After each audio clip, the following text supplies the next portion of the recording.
We need to be conscious about music. We need to learn to understand music. We need to understand how sacred music and sound is, and how powerful it is, because it can be also a double-edged sword. And when you mentioned that your friend committed suicide, there are so many musicians whose life is ending like this. They take their own life. Intentionally or unintentionally?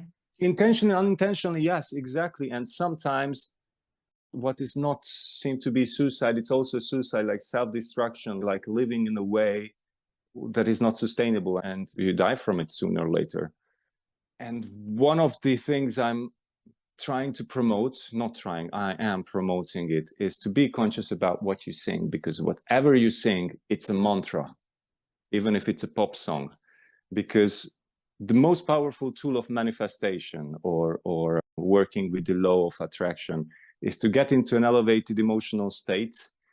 And when you are connected to your heart, then you express something. And what you express, that you are calling into your life.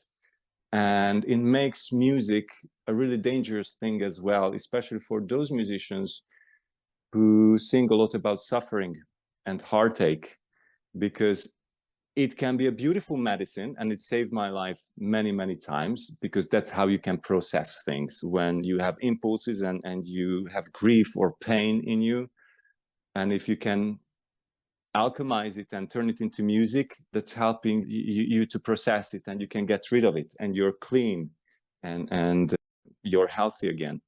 But if you keep singing songs about suffering and grief, when you don't have to process these things, then you are just creating this emotional vibration around you, and creating a reality for yourself that you don't really want to be in.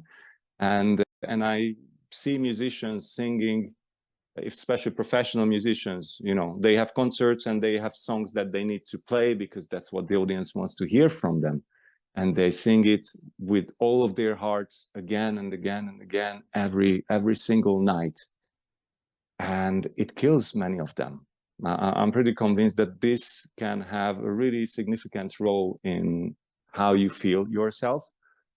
And just imagine, like, really singing these songs about heartache with all your heart every single night. It's just programming your subconscious that life is suffering, life is heartache, and it just sucks.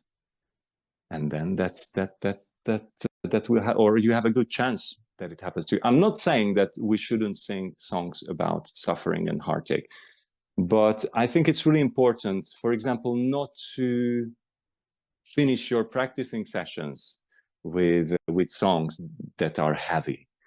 Finish it with something that leaves you in a vibration and a mood that you would like to stay in. Finish your concerts or sets or singing circles with something that is uplifting, and let people go home in that vibrational state, instead of, you know, big pain and heartache. I feel like that's a really important point and distinction. And there's several artists that I've been featuring at Tune Into Media from Nigeria, whose music has really like hit me and been beneficial at times when I've been very depressed or low. Like I said, I've experienced a lot of grief and trauma. And there's an artist, his name is Elenu, and he has a song called Low. And there's a line, how long does it take to restore a heart that is lost in before?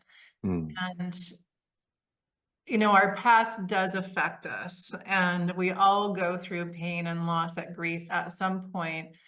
But if we keep retelling the story and replaying the story and reliving the story, like you're saying, performing the same sad songs over and over and over again, whether it's literally playing a song or retelling the story in our head, which is, you know, one of the most vicious cycles, especially with trauma, to break.